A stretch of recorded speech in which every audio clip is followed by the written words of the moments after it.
So, to add new payee, may mga buttons tayo. So, meron sa purchase, nasa PR, yun.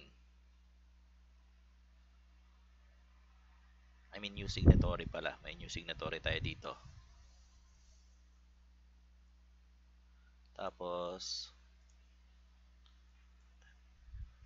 sa abstract, meron din new supplier and new signatory.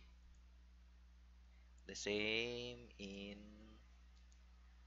payments.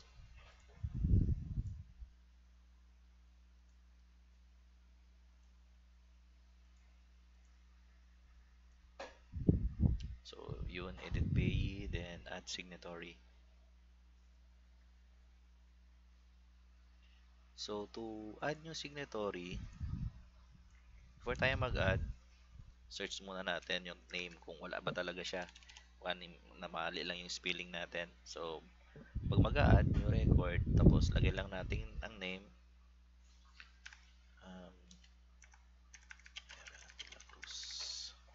position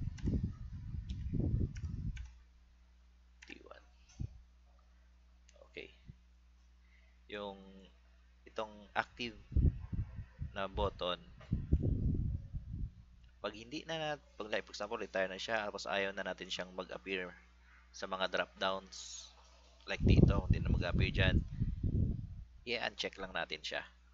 Pero kung gusto natin siya mag-appear sa lahat ng drop down natin, for signatories or employees, dapat naka-check siya.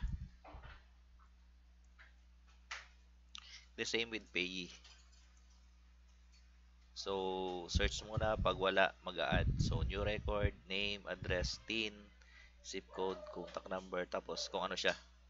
VAT or non-VAT ba siya, then goods or services. So, mas maganda rin na i-set up na natin tong VAT type at saka tax for para hindi na sa DV, hindi na tayo from time to time mag-update nitong details dito. Mag-automatic na siya. Save, tapos close.